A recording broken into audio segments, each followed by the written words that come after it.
오늘 설교 제목을 한번 이렇게 먼저 보겠습니다. 자유 사용 설명서. 자유, 실은 우리는 이 단어가 이렇게 팍 와닿지 않습니다. 왜냐하면 다 자유를 누리고 살고 있기 때문이죠. 공기가 부족한 곳에 가면 공기의 소중함을 알겠지만 우리는 공기의 소중함을 잘 모릅니다. 왜? 그냥 편안하게 누리고 있으니까요. 물이 부족한 나라에서는 물이 귀하지만 우리나라 사람들은 물이 귀하다고 생각 잘 안 합니다. 왜냐하면 아무 데서나 물을 먹을 수 있으니까요. 자유도 마찬가지입니다. 자유를 누리고 있기 때문에 자유가 그렇게 소중하다는 생각을 잘 못합니다. 익숙하니까요. 자유하면 생각하는 전 영화가 있어요.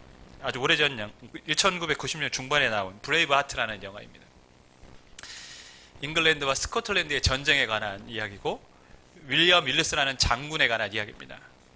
이 영화의 마지막 장면, 잉글랜드가 스코틀랜드를 이제 뭐라고 할까요? 자신들이 이제 점령하려고 하는 그런 상황인데 윌리엄 윌리스가 저항을 하는 것이죠. 마지막에 붙잡힙니다. 그래서 반역죄로 이제 목배임을 당합니다. 그 순간에 윌리엄 윌리스가 뭐라고 얘기하냐면 당당하게 세상 사람들을 앞에서 이렇게 외치죠. 프리덤! 자유를 달라. 그러면서 목배임을 당합니다. 실화입니다, 여러분. 그 윌리엄 윌리스의 죽음 이후에 사람들이, 스코틀랜드 사람들이 그 죽음을 기억하고 결국 잉글랜드와의 전쟁에서 승리해서 독립을 차지하죠. 자유가 얼마나 중요한 것인가를 알려주는 영화입니다. 우리나라도 마찬가지죠. 일제강점기에 자유를 얻기 위해서 수많은 우리 선배님들이 또 우리 나라를 위해서 희생하신 분들이 많이 있습니다. 독립을 위해서, 자유를 얻기 위해서 그랬던 것이죠. 영국의 퓨리탄들은, 청교도들은 신앙의 자유를 얻기 위해서 미국으로 건너갔습니다. 그 과정에서 수많은 사람들이 희생을 치렀습니다. 자유라는 게 그만큼 중요한 것입니다. 자유를 얻기 위해서 많은 사람들은 희생을 지불했고 그렇게 얻은 게 자유입니다. 실은 우리가 얻은 자유가 거저 얻은 것은 아니죠. 많은 사람들이 실은 희생이 있었던 것입니다.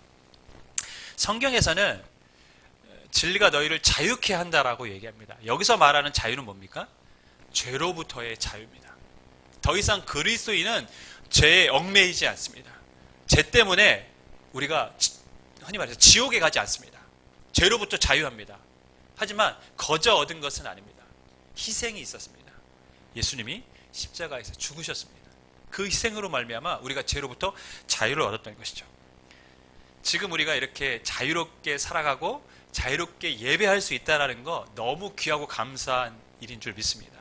근데 잘 못 느껴요. 익숙하기 때문이죠. 자유는 내가 하고 싶은 대로 할 수 있는 게 실은 자유가 아닙니다.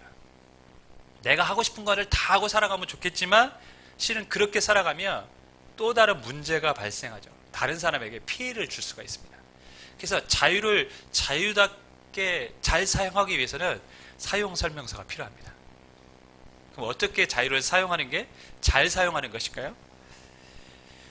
오늘 고린도전서 8장의 말씀을 통해서 함께 살펴보고자 합니다. 실은 고린도전서는 정말 수많은 문제들이 있었던 교회입니다. 지금까지 살펴본 대로 그 수많은 문제들을 바울이 일일이 다 지적을 합니다. 왜 지적을 할까요? 책망하기 위해서 지적을 하는 것이 아니라 잘못된 부분을 바꿔서 좋은 길로 갈 수 있게 함으로 교회가 교회되어지길 원했기 때문이죠. 교회 안에 문제가 있습니다. 여러분, 그 문제가 있는 게 중요한 것이 아니라 문제가 있을 수밖에 없다고 제가 말씀을 드렸어요. 있을 수밖에 없습니다. 사람들이 살아가기 때문에 문제가 있을 수밖에 없습니다. 중요한 건 뭡니까? 그것을 어떻게 해결해 가느냐. 그래서 교회다운 교회를 만들어 가느냐가 더 중요한 것입니다. 오늘 고린도전서 8장에 있었던 이제 문제는 뭐냐? 우상에게 바쳐진 제물을 먹을 수 있느냐 없느냐의 문제입니다. 우리 표현으로 하면 제사 음식을 먹을 수 있느냐 없느냐 이 문제 갖고 고린도 교회에 서로 분열이 있었습니다. 갈등이 있었어요. 제사 음식 먹을 수 있습니까? 없습니까? 이제부터 교회가 가우뚱해지기 시작하는 질문이죠. 자, 1절 말씀 8장 1절입니다. 같이 읽겠습니다. 시작.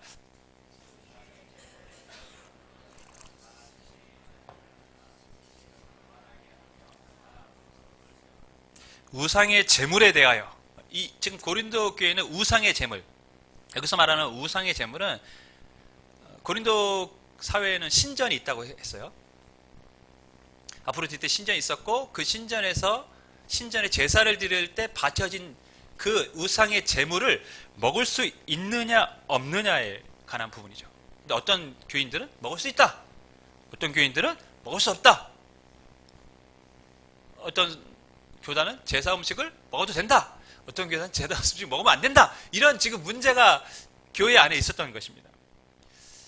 유대인의 입장에서는 이게 문제가 되지 않습니다. 왜냐하면 율법에 먹지 못하게 했거든요. 다니엘과 세 친구들이 바벨론의 포로로 끌려갔을 때 우상에게 바쳐진 제물, 그 고기는 먹지 않기로 결심을 했습니다. 그러니까 유대인들 입장에서는 전혀 문제가 될 수 없는 상황이죠. 근데 무엇이 문제냐? 이방인, 그러니까 유대인이 아니었다가 이방인이었다가 그리스도인이 된 사람들에게는 이것이 문제가 됩니다. 사도행전 15장을 보면 교회의 첫 번째 회의가 열립니다. 거기서 사도들이 결의를 합니다. 이방인도 예수님을 믿고 구원을 얻을 수 있다는 것을 본인들이 인정합니다. 하지만 그들에게 권고할 사항이 있다. 그 중에 하나가 뭐냐면 우상에게 바쳐진 제물은 먹지 않도록 하자. 그러니까 지금 유대인들은 당연히 먹지 않는 것이고 이방인 그리스도인들에게도 초대교회에서는 안 먹는 것이 좋겠다고 권고를 했습니다. 근데 여기서 이 말은 법으로 정해진 것은 아니라는 것이죠. 권고했다라는 것은 뭡니까? 되도록이면 그렇게 하지 맙시다라는 겁니다. 그러면 교회에는 이것을 지키면 됩니다. 근데 왜 고린도 교회 사람들은 먹고 안 먹고 문제가 생겼을까요? 우리가 생각하면 그게 별 문제가 될까? 안 먹으면 되지. 근데 그 사회에는 그게 단순한 문제가 아니었어요.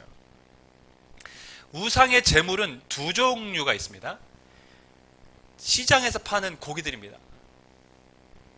시장에서 파는 고기들은 실은 신전에 바쳐졌다가 그 옆에서 도축한 거의 대부분의 고기들이 그렇습니다. 그러니까 시장에 파는 고기들 대부분이 이미 우상에게 바쳐진 제물들입니다.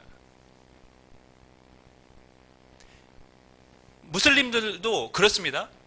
이미 알라에게 바친 제물만 도축을 하게 돼 있어요. 이스라엘도 그렇습니다. 먼저 바쳐진 제물을 도축하게 되어 있습니다. 그러니까 하나님께 바쳐진 거는 이스라엘 백성들은 먹어도 상관이 없겠지만 이방 신에게 바쳐진 것들은 이스라엘 백성들은 먹으면 안 되는 것이죠. 그러니까 시장에서 파는 고기들 대부분이 뭡니까? 우상에게 바쳐진 제물인 거예요.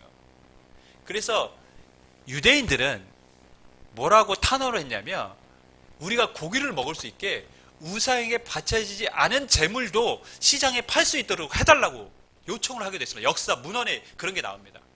그러니까 대부분의 지금 시장에서 파는 고기들은 뭐냐면 그 당시에 우상에게 바쳐진 제물입니다. 그러니까 먹을 수 있는 게 별로 없었다는 것이죠. 고기를 먹을 수 없다.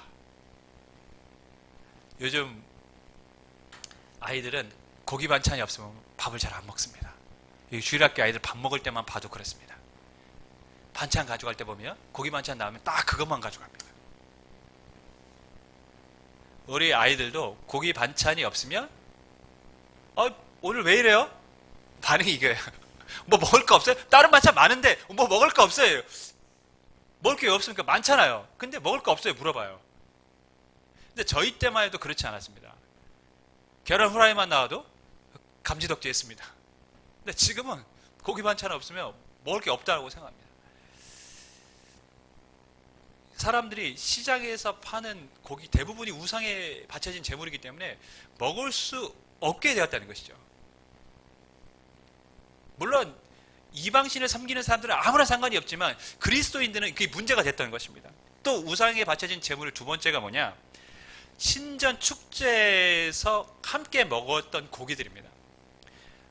제가 요한계시록 할 때도 말씀을 드렸는데 그 시대에는 상인 조직이 있었다고 말씀드렸죠. 길드라는 상인 조직이 있었고 그 사람들은 1년에 신에게 가서 제사를 드리는 축제일이 있었어요. 우리나라로 따지면 명절입니다. 명절이 있었던 것이죠.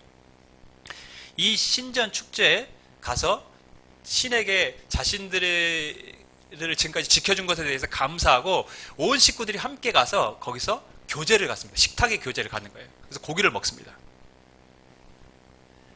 근데 이 상인 조직이 너무나도 자기들의 생계에 중요한 것이기 때문에 이 축제에 빠질 수가 없습니다. 그리고 아까도 말씀드렸지만 이 시대의 사람들도 흔하게 고기를 먹을 수 있었던 것은 아니었습니다. 특별히 서민들은.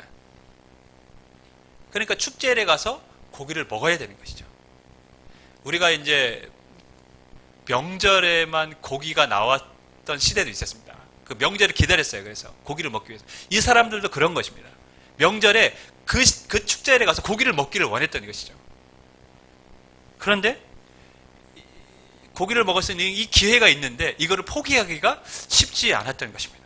그러니까 지금 고린도 사회에서, 지금 고린도 교회에서 우상에 바쳐진 고기를 먹을 수 있느냐 없느냐는 단순한 문제가 아니라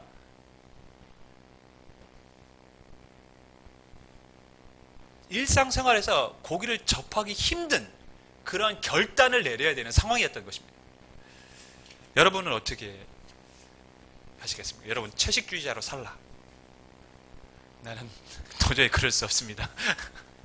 그거는 불가능합니다. 이러다 보니까 교인들 사이에 갈등이 있었던 것이에요. 고기를 먹어도 된다. 왜? 그거는 권고 사항이지 율법으로 우리 이방인 그리스도인에게 금한 게 아니라는 것이죠. 법으로. 그러나 어떤 부류는 먹어서는 안 된다는 것이죠. 자, 그럼 어떤 사람들은 먹을 수 있다고 했고 어떤 사람들은 먹을 수 없다고 했을까요? 먹을 수 있다고 말한 사람들은 오늘 8장을 보면 지식이 있다고 하는 사람들이었어요. 여기서 지식이 있다는 사람들은 하나님에 대해서 내가 너무 많이 알고 있다. 그리고 그 사람들은 또 다른 표현, 믿음이 강한 자들이라고 표현을 했습니다. 4절 말씀 같이 읽겠습니다. 시작.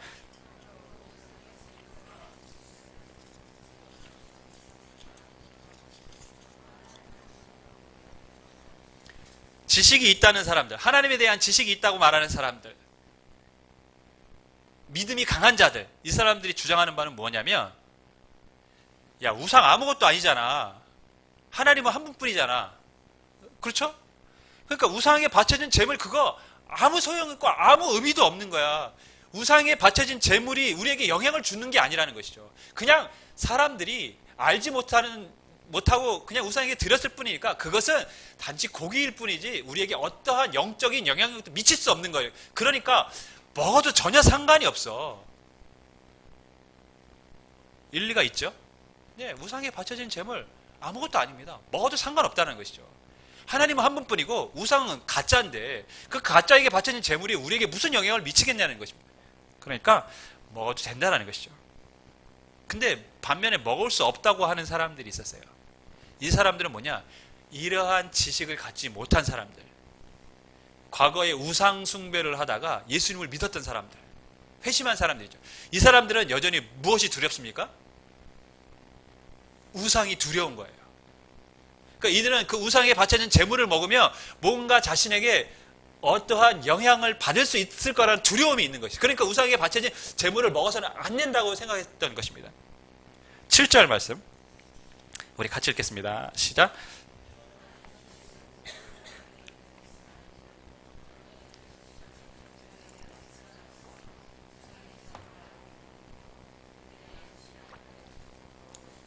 이 사람들은 아직까지 오직 하나님은 한 분이라는 이 믿음을 확실하게 못 갖고 우상에 대한 두려움이 있었던 거예요. 그러니까 우상에 바쳐진 재물을 먹으면 나는 양심의 가책을 받는 것이고 양심이 더러워지는 것이고 그러니 이것을 먹어서는 안 된다는 그런 마음이 있기 때문에 절대 먹어서는 안 된다고 사람들은 주장을 한 것입니다.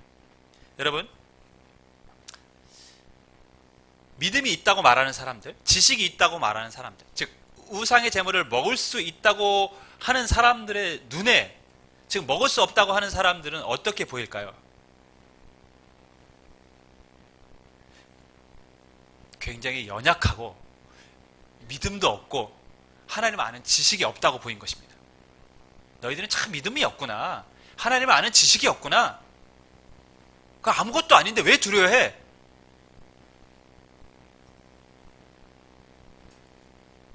그래서 8절 말씀 이렇게 얘기합니다. 8절 같이 있습니다. 시작.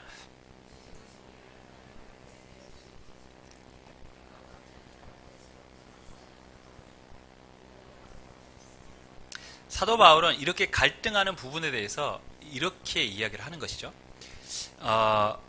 여러분 우상에 바쳐진 재물 그럼 먹을 수 있습니까? 없습니까? 먹어도 되고 안 먹어도 된다라는 것입니다. 그런데 먹는다고 해서 잘 사는 것도 아니고 못 먹는다고 해서 못 사는 것도 아니다. 그것은 뭐라는 것이죠? 너희의 자유라는 것입니다. 너희 임의대로 할 수 있다라는 것이죠. 자, 그러면 제사 한 번씩 먹어도 됩니까? 안 됩니까? 네, 상관없다라는 것입니다. 그것이 우리에게 영향을 안 준다는 거예요. 먹어도 되고 안 먹어도 된다라는 거예요. 근데 그럼 사도 바울이 먹으라는 얘기입니까 지금? 그 먹으라는 얘기는 또한 아닙니다. 먹어도 되고 안 먹어도 되는, 죄가 되는 것도 아니고 그거 먹는다고 귀신의 영향을 받는 것도 아무것도 아니라는 것이죠. 그것은 우리의 자유입니다. 하지만 그 자유를 그럼 어떻게 쓰는 게 옳은 것이냐에 대해서 사도 바울은 말씀하고 있습니다. 9절 말씀 같이 읽습니다. 시작.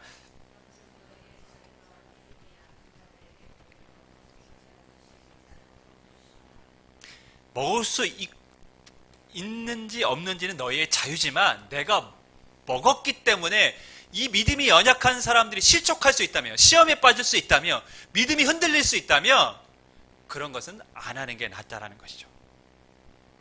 그래서 13절을 보면 나는 내가 이 우상의 재물 때문에 형제가 실족된다면 나는 영원히 고기를 먹지 않을 거다.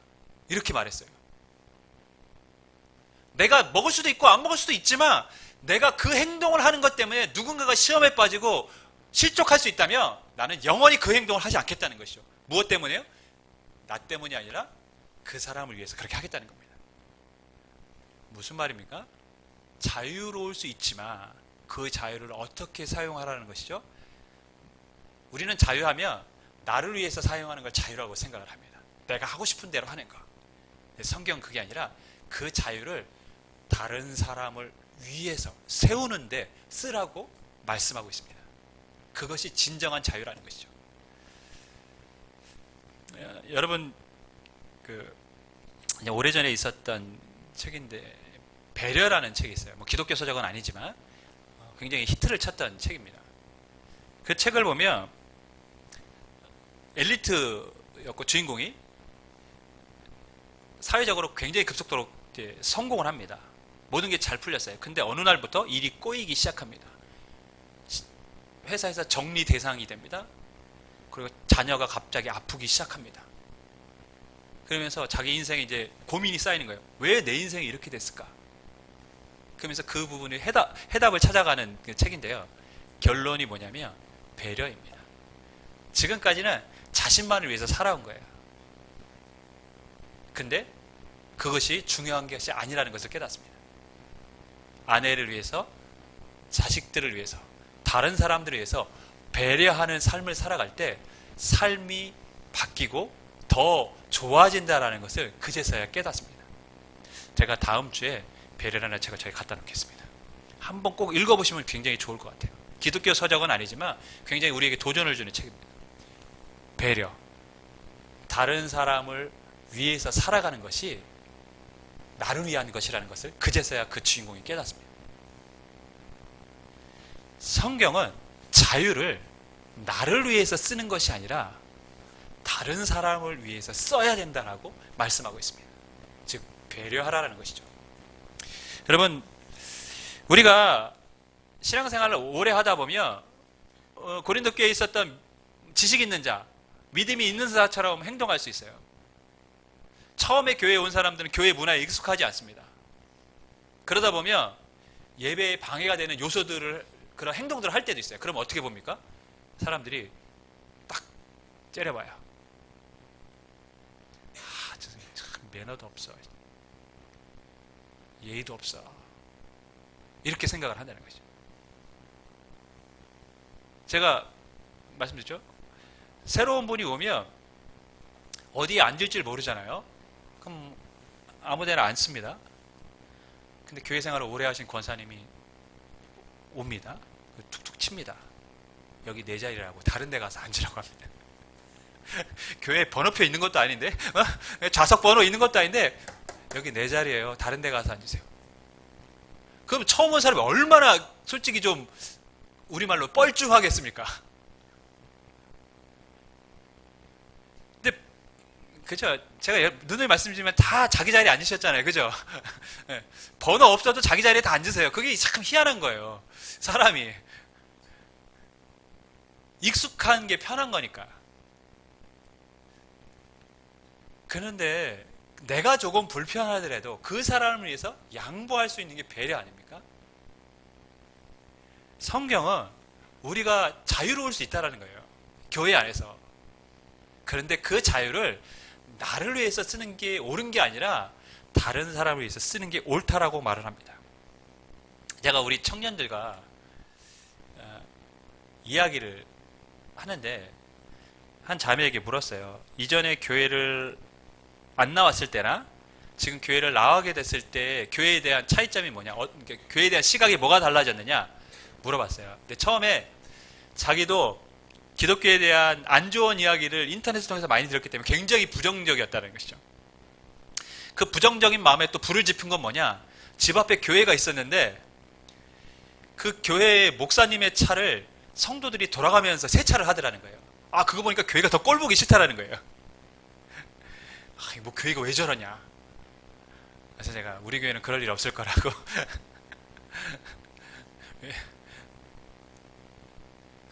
그런 근데 지금 보니까 내가 잘못 봤다라는 생각을 갖는다. 잘못 편견을 갖고 있었다. 이렇게 이야기를 하더라고요. 여러분, 성경이 말하는 자유는 무엇입니까? 내가 하고 싶은 것을 하는 것이 아니라 다른 사람을 위해서 그 자유를 기꺼이 포기하는 것을 말합니다. 난 할 수 있습니다. 난 누릴 수 있어요. 하지만 안 하는 겁니다. 누구 때문에요? 다른 사람을 위해서. 양보하는 거예요. 그게 자유라는 것이죠. 바울은 9장에서 이렇게 얘기합니다. 곡식을 밟아 떠는 소에게 망을 씌우지 말라. 곡식을 밟아 떠는 소에게 왜 망을 씌울까요? 곡식을 먹을까봐 자기가 다 일하면서. 그러니까 망을 씌웁니다. 그런데 율법에는 망을 씌우지 말라고 했어요. 왜 그랬을까요? 당연히 그렇게 수고를 하는 거에 짐승도 대가를 받아야 된다는 것이죠. 곡식을 떨고 일을 하고 있으면 그 소도 그에 합당한 대가를 받아야 되는 거 아니냐. 그리고 실제적으로 그렇게 소가 자신이 일한 만큼의 대가를 받아야 더 튼튼해지고 주인을 위해서 좋다라는 것입니다. 그러니까 곡식을 떠는 소에 망을 씌우지 말라고 했어요. 그러면서 자신을 향해서 그 비유를 사용합니다. 자기는 이방인의 사도로 부름을 받았다는 것이죠. 하나님 앞에 하나님의 밭에 일하는 소와 같다는 겁니다. 그러면 뭡니까? 바울은 그에 합당한 대가를, 즉 누군가의 후원을 통해서 누군가가 바울에게 그러한 선교 사역을 감당할 수 있도록 도와주는 게 마땅한 것입니다. 그런데 바울은 그렇게 하지 않았다는 것이죠. 나는 내가 스스로 일하면서 선교 사역을 했다라는 것입니다. 대우를 받는 게 나쁜 게 아닙니다. 근데 자기는 그걸 포기했다는 것입니다. 그 이유는 무엇입니까? 사람들이 오해할까봐. 돈 때문에 저 사역을 한다. 먹고 살려고 저 일을 한다. 오해할까봐. 나는 그렇게 하지 않았다는 것이죠.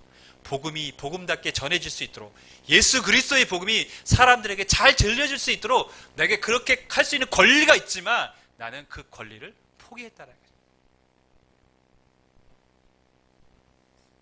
여러분, 그게 자유입니다. 우리가 해야 될 자유는 권리를 주장하는 게 자유가 아니라 그 권리를 포기할 수 있는 것이 성경이 말하는 성도의 자유입니다. 여러분, 저는 우리 아이들 보면 아이들이는 애나 어린이나 똑같다는 생각이 많이 들어요. 자기들끼리 막 놀다가 집안 정리해라, 이제 정리해라 그러면 한 번도 조용히 정리하는 일이 없어요. 항상 큰 소리가 납니다. 네가 해라, 네가 해라. 내가 갖고 왔잖아. 그러니까 치우는 거 네가 치워야지. 그러면 동생이 한마디 합니다. 형은 맨날 왜 나만 시켜? 내가 전에도 했잖아. 그럼 형이 해야지. 이러고 막 한 번도 조용히 이해하면서 네가 이거 해, 내가 이거 이런 적이 거의 없어요. 보면 맨날 티격태격 소리 내며 싸웁니다. 그 보면 뭐 하는 겁니까? 다 자신들의 권리를 주장하는 거예요. 내가 이거 했으니까 너가 이거 하는 게 맞다라는 것이죠. 내가 가져왔으니까 너는 치우는 게 맞다는 거예요. 내가 전에 했으니까 이번에 형이 하는 게 맞다라는 거예요. 자기의 권리를 주장하는 것입니다. 오늘날 우리 사회는 다 자신의 권리를 주장합니다. 아름답게 죽을 수 있는 권리를 주장합니다. 안락사, 존엄사를 주장합니다. 동성도 사랑할 수 있다는 권리를 주장합니다. 동성 결혼 허용해달라고 얘기합니다. 다 자신들의 권리를 주장합니다. 여러분, 권리를 주장하는 게 나쁜 거 아니지만, 물론 성경적이지 않은 것의 권리를 주장하면 그것은 안 되겠지만, 권리를 주장하는 사람들만 모여 있다고 생각해 보세요. 그 사회가 어떻게 될 것 같습니까? 좋은 세상이 될 것 같습니까? 그렇지 않습니다, 여러분. 살기 좋은 곳이 되는 것이 아니라 굉장히 냉정하고 이기적인 것이 되는 것입니다. 교회에 다 자신의 권리만을 주장하는 사람들이, 목사는 목사의 권리를, 교회 오래 생활한 사람들은 오래 생활한 사람들의 권리, 세신자는 세신자니까 세신자는 이러한 대우를 받아야지, 이런 권리들만을 주장하고 있다면 교회가 어떨까요? 그 교회는 그냥 떠나야 되는 교회입니다. 교회답지 않으니까요. 예수님은 겟세마네에서 잡히시기 전날 기도하셨어요. 그날에 기도하셨어요. 3번이나 기도하셨어요. 뭐라고 기도하셨습니까? 아버지여, 이 잔을 내게서 옮겨 주시옵소서. 십자가를 지고 죽으시는 것이 얼마나 힘든다는 것을 주님은 알고 계셨기 때문에 하나님, 이 잔을 내게서 옮겨 주십시오. 하지만 거기서 끝내지 않았습니다. 하지만 나의 뜻대로 되지 말게 하시고 나의 원하는 대로 되는 것이 아니라 주님의 뜻대로, 아버지의 뜻대로 되기를 원합니다. 이렇게 기도했습니다. 만약에 예수님이 하나님의 아들로서의 권리를 거기서 주장했다면 어떻게 됐을까요?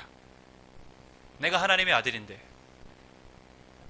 이 땅에 구원이 임하지 않았을 것입니다. 주님은 자신의 권리를 포기하셨습니다. 십자가 위에서 많은 사람들이 네가 하나님의 아들이 맞다면 지금이라도 뭐 천군 천사 불러서 너를 구원해봐라 조롱했습니다. 거기서 하나님의 아들로서의 권리를 주장하며 본인의 힘을 과시했다며, 그래? 내가 한번 보여줄까? 그러나 주님은 그렇게 하지 않으셨습니다. 아버지, 저들을 용서하여 주옵소서. 자기들이 하는 일을 알지 못함입니다. 자신의 권리를 포기하셨습니다. 그래서 이 땅에 구원이 임하게 된 줄 믿습니다. 주 안에 사랑하는 여러분, 우리에게는 매일 무한히 자유를 누릴 수 있는 시간, 여건이 있습니다. 주어진 시간에 내가 뭘 할 수 있는지 내가 결정할 수 있어요. 우리 매일 그러한 삶을 살고 있습니다. 그런데 이 자유를 어떻게 사용하는 것이 좋은 것일까요? 성경은 그 자유는 나를 위한 자유가 아니라 다른 사람을 위해서, 다른 사람을 세우고 교회를 세우는데 사용하라고 우리에게 가르쳐주고 있습니다. 하나님은 우리에게 자유를 주셨습니다. 그 자유는 나를 위한 자유가 아니라 옆에 있는 사람과 교회를 위한 자유인 것입니다. 저는 우리 교회가 좀 배려하는 공동체가 됐으면 좋겠습니다. 제가 실은 우리 아이들에게 딱 두 가지를 강조합니다. 첫 번째, 예의를 갖춰라. 어른들에게. 예의 없는 행동하면 엄청 혼납니다. 제가 다른 건 공부 못하는 거 이런 건 뭐라고 하지 않습니다. 기대도 하지 않지만 엄청 뭐라고 합니다. 예의를 못 갖추면 엄청 뭐라고. 두 번째, 저한테 혼나는, 서로 배려하지 않으면 저한테 엄청 혼납니다. 항상 묻습니다. 아빠가 싫어하는 게 뭐야? 예의 없는 거예요. 두 번째, 배려하지 않는 거예요. 아이들 입에서 바로 나옵니다. 오늘 한번 시험해 보세요. 안 나오면 좀 큰일인데. 예의 갖추지 않고 배려하지 않는 거 되게 싫어합니다. 제가 왜 그렇게 아이들을 가르치는지 아십니까? 다른 사람을 생각하지 않는 사람은 절대 하나님 앞에 쓰임 받을 수 없기 때문입니다. 나만을 생각하는 사람은 하나님 앞에 쓰임 받을 수가 없습니다. 나를 희생하고 나를 포기할 수 있는 사람이 하나님이 원하시는 그리스도인이고, 그 사람들이 하나님 손에 들려서 쓰임을 받는 것입니다. 주 안에 사랑하는 여러분, 배려하는 공동체를 함께 만들어갈 수 있기를 주님으로 간절히 축원하겠습니다. 기도하겠습니다.